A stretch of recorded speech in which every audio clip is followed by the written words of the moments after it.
High, myself Ashis কর political academy YouTube চ্যানেলে সবাইকে স্বাগত জানাচ্ছি।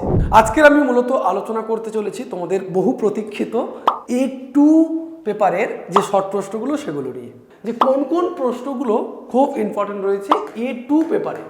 A2 পেপার তোমাদের ডিএসই যেটা রয়েছে 5th সেমিস্টারের A2 পেপার। চলো, প্রথম প্রশ্ন বলছে অঞ্চল হিসাবে দক্ষিণ এশিয়ার দুটি গুরুত্বপূর্ণ বৈশিষ্ট্য লেখো।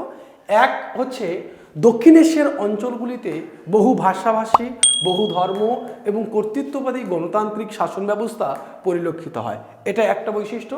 দ্বিতীয়টা বলছে দক্ষিণ এশিয়ার দেশগুলি বেশিরভাগ হচ্ছে অনুন্নত এবং হচ্ছে উন্নয়নশীল, বেশিরভাগ হচ্ছে অনুন্নত এবং উন্নয়নশীল।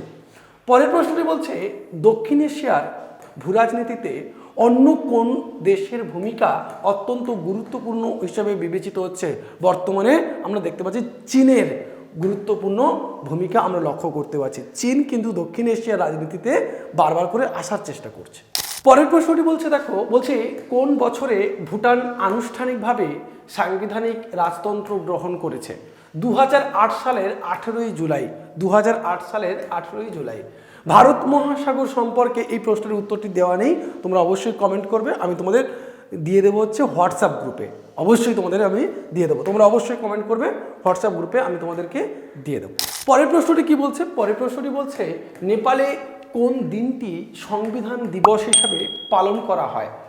প্রতি বছর 19শে সেপ্টেম্বর দিনটিকে সংবিধান দিবস হিসেবে পালন করা হয়। নেপালের সংবিধান তৈরি হয় কোন সালে? কত সালে, মানে কবে নেপালের সংবিধান তৈরি করা হয়? 2015 সালে। পরের প্রশ্নটি বলছে নেপাল কবে রাজতন্ত্রের বিলুপ্তি ঘটে? নেপালে কবে রাজতন্ত্রের বিলুপ্তি ঘটে? হ্যাঁ, সেটা এবং কবে বিলুপ্তি ঘটে ডেমোক্রেটিক একটা পার্লামেন্ট সেখানে গঠিত হচ্ছে, সেটা আমাদের বলছে 2008 সালের 28শে মে। 2008 সালের 28শে মে। পরের প্রশ্নটি কি বলছে? পরের প্রশ্নটি বলছে নেপালে যে কোনো দুটি রাজনৈতিক দলের নাম লেখো। নেপালের দুটি রাজনৈতিক দল হচ্ছে, নেপালের দুটি রাজনৈতিক কি দল? একটা হচ্ছে নেপাল কমিউনিস্ট পার্টি, যেটা মাওবাদী একটা আছে, আর একটা হচ্ছে মাদেশি পিপলস রাইটস, আর একটা হচ্ছে নেপালি কংগ্রেস। তিনটে নাম বলে দিয়েছি, যে কোনো একটা তোমরা মনে রাখতে পারবে। পরের প্রশ্নটি কি বলছে? পরের প্রশ্নটি বলছে an economic theory of democracy এই গ্রন্থটি কে লিখেছেন? এই গ্রন্থটি লিখেছেন 1957 সালে অ্যান্থনি ডাইস এই গ্রন্থটি লিখেছেন। পরের প্রশ্ন বলছে 1768 সালে নেপালের প্রথম রাজা কে হন? প্রথম রাজা কে হন? পৃথ্বীনারায়ণ সাহা। তারপরে বলছে সাহা নয়, তালবস্যয় আকার হ, সাহা। হ্যাঁ, তারপর বলছে শ্রীলঙ্কার সংবিধানের ত্রয়োদশ সংশোধনটি কি? এটা কিন্তু খুব গুরুত্বপূর্ণ, তোমরা একটু মনে রাখার চেষ্টা করো। সংবিধান ত্রয়োদশ সংশোধনটি কি? ত্রয়োদশ সংশোধনটি কি বলছে 1987 সালের ভারত শ্রীলঙ্কা চুক্তির মধ্য দিয়ে জাতিবৈরিতা সংক্রান্ত সমস্যার সমাধানে এই প্রস্তাব শ্রীলঙ্কার সংবিধানে ত্রয়োদশ সংশোধনী আনা হয়, যার দ্বারা মূলত 1987 সালে শ্রীলঙ্কার প্রাদেশিক পরিষদ তৈরি করা হয়েছিল এবং এই ত্রয়োদশ সংশোধনে মূলত সিংহলি ভাষা ও তামিল ভাষাকে সরকারি ভাষা হিসাবে গড়ে তোলা হয় এবং তামিল সংখ্যালঘুদের অধিকার ও স্বায়ত্তশাসনের অধিকারকে স্বীকার করা হয়। এই ত্রয়োদশ সংশোধনটা কিন্তু খুব গুরুত্বপূর্ণ। পরের প্রশ্নটি কি বলছে? শ্রীলঙ্কার সংবিধান কত সালে কার্যকরী হয়? 1978 সালের 7ই সেপ্টেম্বর। দক্ষিণ এশিয়ার কোন দুটি রাষ্ট্র যুক্তরাষ্ট্রীয় কাঠামো রয়েছে? কোন দুটি রাষ্ট্রে যুক্তরাষ্ট্রীয় কাঠামো রয়েছে? ভারতে রয়েছে, নেপালে রয়েছে এবং পাকিস্তানে রয়েছে। পরের প্রশ্ন কি বলছে? কোন কোন দেশগুলিকে নিয়ে দক্ষিণ এশিয়া গড়ে উঠেছে? এটা আর বলতে হবে না, ভারত, নেপাল, ভুটান, বাংলাদেশ, শ্রীলঙ্কা, মালদ্বীপ, এই বিষয়গুলো তোমাদের বলতে হবে না, এগুলো তোমরা সবাই জানো। আফগানিস্তান, এদেরকে নিয়ে মূলত দক্ষিণ এশিয়া গড়ে উঠেছে। পরের প্রশ্নটি বলছে পাকিস্তানের কেন্দ্রীয় আইনসভা এককক্ষ বিশিষ্ট না দ্বিকক্ষ বিশিষ্ট? অবশ্যই কেন্দ্রীয় আইনসভা হচ্ছে দ্বিকক্ষ বিশিষ্ট। পাকিস্তানের সংবিধান কত সালে গৃহীত হয়? কার্যকরী হয় 1973 সালের 14ই আগস্ট। কত সালে কার্যকরী হয়? 1973 সালের 14ই আগস্ট। পরের প্রশ্নটি বলছে দেখো, পাকিস্তানের দুটি কক্ষের নাম লেখো, নাম করো। কি কি? একটি হচ্ছে সেনেট এবং একটি হচ্ছে জাতীয় পরিষদ। পরের প্রশ্নটি বলছে থারু জনজাতির মানুষজন মূলত কোন অঞ্চলে বসবাস করেন? থারু অঞ্চলে যারা জাতি তারা কোথায় বসবাস করেন? সাউদার্ন নেপালে বসবাস করে এবং উত্তরপ্রদেশে বসবাস করে। একটা হচ্ছে সাউদার্ন নেপাল আর একটা হচ্ছে উত্তরপ্রদেশ। পরবর্তী প্রশ্নটি বলছে সার্কের সচিবালয় ও প্রধান কার্যালয় কোথায় অবস্থিত? নেপালের কাঠমান্ডুতে অবস্থিত। 1987 সাল থেকে নেপালের কাঠমান্ডুতে অবস্থিত। পরের প্রশ্নটি কি বলছে? পরের প্রশ্নটি বলছে দেখো যে সার্ক কত সালে প্রতিষ্ঠিত হয়েছিল? আমরা জানি সার্ক 1985 সালে 8ই ডিসেম্বর সার্ক প্রতিষ্ঠিত হয়েছিল। পরের প্রশ্নটি কি বলছে? পরের প্রশ্নটি বলছে সার্কের জনক বা পিতা কাকে বলা হয়? জিয়াউর রহমান। বাংলাদেশে জিয়াউর রহমানকে মূলত সার্কের জনক বলা হয়। পরের প্রশ্নটি বলছে দেখো, বলছে কান্দাহার বিমান অপহরণ কাণ্ডের সঙ্গে কোন মূল সন্ত্রাসবাদী নাম জড়িত ছিল? কোন মূল সন্ত্রাসবাদীর নাম জড়িত ছিল? হচ্ছে ইব্রাহিম আক্তার। ইব্রাহিম আক্তার। তার সাথে সাথে কারা ছিল?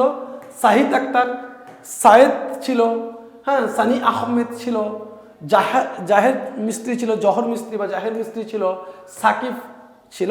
এরা মূলত ছিল হচ্ছে কান্দাহার বিমান হাইজ্যাকের ক্ষেত্রে, কান্দাহার অপহরণ কাণ্ডের সাথে জড়িত। পরের প্রশ্নটি কি বলছে? ভারত কত সালে সর্বপ্রথম বিমান হাইজ্যাকের ঘটনা ঘটে? ভারতে সর্বপ্রথম বিমান হাইজ্যাকের ঘটনা ঘটে কত সালে? 1971 সালের 30শে জানুয়ারি। 1971 সালের 30শে জানুয়ারি। পরের প্রশ্নটি বলছে দেখো, ভারতে সন্ত্রাসবাদ বিরোধী একটি ফৌজদারি আইনের নাম লেখো। ভারতের সন্ত্রাসবাদ বিরোধী একটি ফৌজদারি আইনের নাম কি? The national investigation agency act 2008।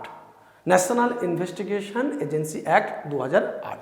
তোমাদের যে সাফটা পড়েছো, সাফটার মূল সাফটা SAFTA সাফটা, সেই সাফটার মূল যে লক্ষ্য সেটা কি? বলছে অর্থাৎ দক্ষিণ এশিয়ার আঞ্চলিক মুক্ত বাণিজ্য চুক্তির মূল লক্ষ্য এটা গড়ে উঠেছিল দক্ষিণ এশিয়ার মধ্যে একটি মুক্ত বাণিজ্য এলাকার সৃষ্টি করা। মুক্ত বাণিজ্য অঞ্চল গঠিত হবে। দক্ষিণ এশিয়ার যে সমস্ত দেশগুলো রয়েছে সেই দক্ষিণ এশিয়ার দেশগুলোর মধ্যে একটা মুক্ত বাণিজ্য অঞ্চল গড়ে উঠবে। মানে হচ্ছে দক্ষিণ এশিয়ার দেশগুলোর মধ্যে একে অপরে খুব অবাধে যাতায়াত করতে পারবে ব্যবসা বাণিজ্যের জন্য। ব্যবসা বাণিজ্য খুব সহজে যাতে করতে পারে, শুল্ক কম হবে, তাদের নিয়ন্ত্রণ অনেকটা কম থাকবে, তাদের মধ্যে বেড়াজাল অনেকটা কম থাকবে, তারা সহজে কিন্তু এক দেশ অন্য দেশের মধ্যে তারা ব্যবসা বাণিজ্য করতে পারবে সহজে।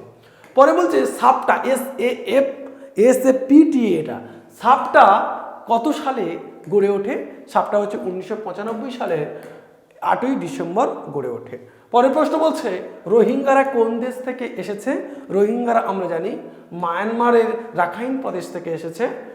মায়ানমার থেকে এসেছে। এরা মূলত পশ্চিমের রাখাইন প্রদেশে বসবাস করত। রাখাইন প্রদেশে বসবাস করত। বলছে আঞ্চলিক সংগঠন হিসাবে সার্কের লক্ষ্য লেখো। একটি লক্ষ্য লেখো। সার্কের কি লক্ষ্য? কেন সার্ক গঠিত হয়েছিল? বলছে সার্ক মূলত দক্ষিণ এশিয়ার দেশগুলির মধ্যে আঞ্চলিক অর্থনৈতিক, সামাজিক এবং সাংস্কৃতিক উন্নয়ন এবং অন্যান্য উন্নয়নশীল দেশগুলির মধ্যে বা দেশগুলির সাথে বন্ধুত্বপূর্ণ সম্পর্ক গঠনের জন্য বা গড়ে তোলার উদ্দেশ্যে এই সংগঠনটি গড়ে উঠেছিল। পরবর্তী প্রশ্ন বলছে শ্রীলঙ্কার রাজনৈতিক ব্যবস্থার রূপ কি? আধা প্রজাতান্ত্রিক গণতন্ত্র।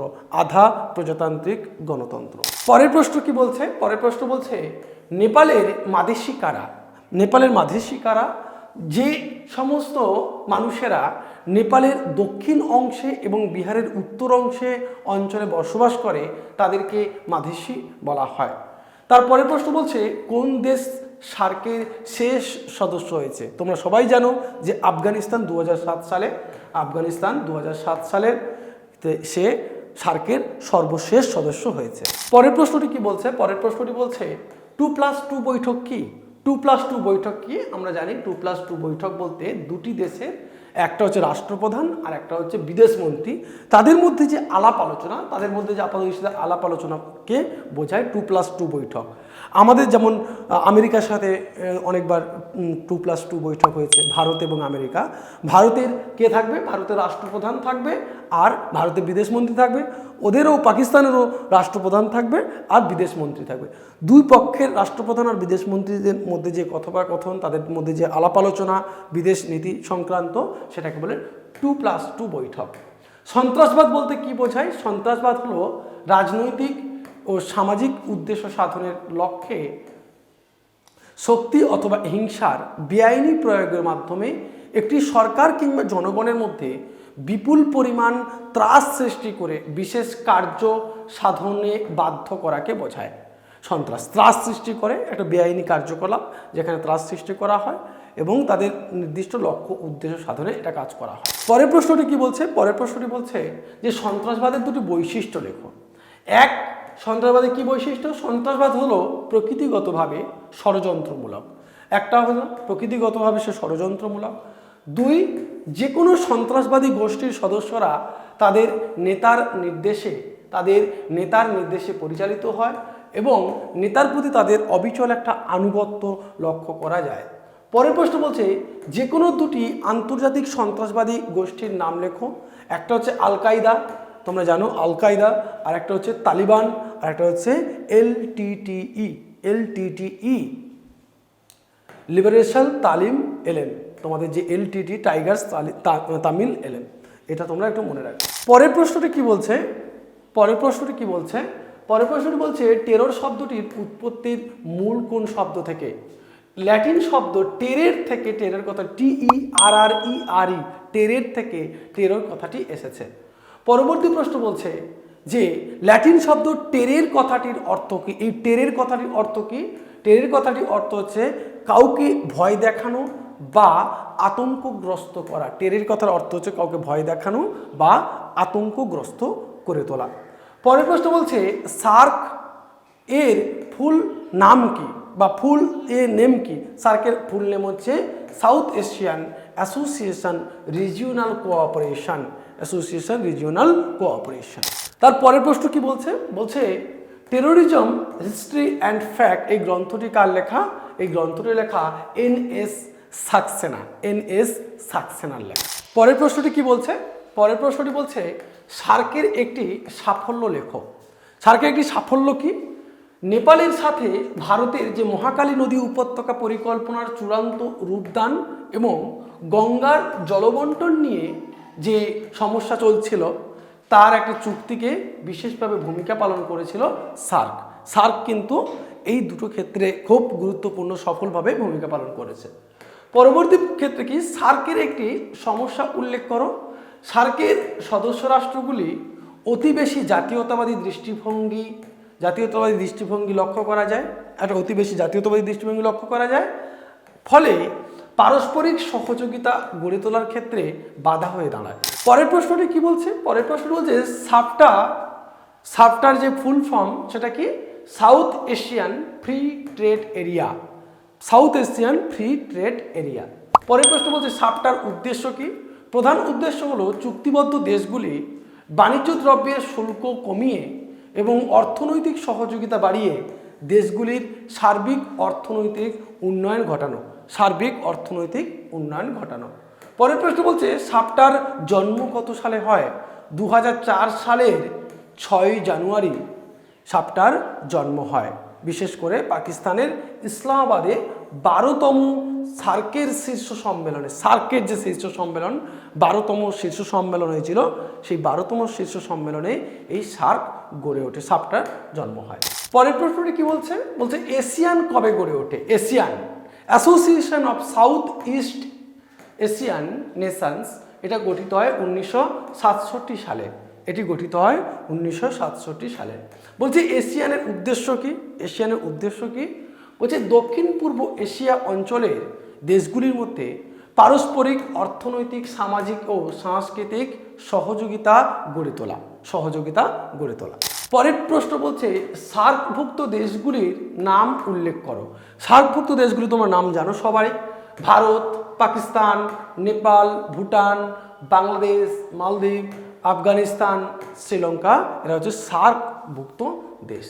পরে কি বলছে মাইগ্রেশন বলতে কি বোঝায়?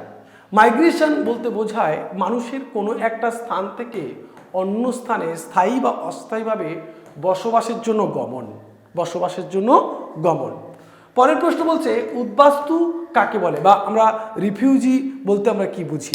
উদ্বাস্তু বলতে সেই সমস্ত জনসমষ্টিকে বোঝায় যারা যুদ্ধ অথবা প্রাকৃতিক বিপর্যয় অথবা দাঙ্গার কারণে নিজ দেশ ছেড়ে অন্য কোনো দেশে আশ্রয় নিতে বাধ্য হয়, তাদেরকে বলা হয় উদ্বাস্তু। পরের প্রশ্ন বলছে উদ্বাস্তুর যে কোনো দুটি কারণ লেখো।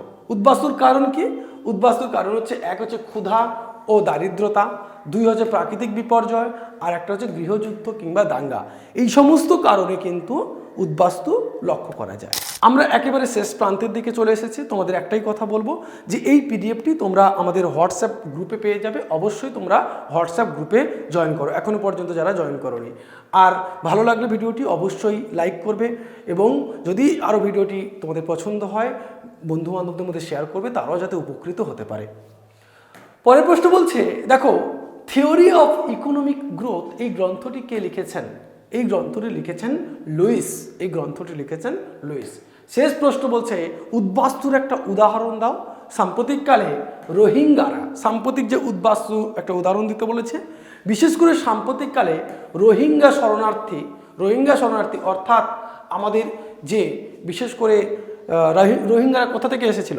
রোহিঙ্গারা যে আমাদের মায়ানমার থেকে, রাখাইন প্রদেশ থেকে এসেছিল, ভারতে এসেছে, বিভিন্ন অনেকে বাংলাদেশে গেছে, এদেরকে বলা হয় রোহিঙ্গা উপজাতিদের। মূলত আমরা বলতে পারি যে এরা হচ্ছে এক ধরনের উদ্বাস্তু।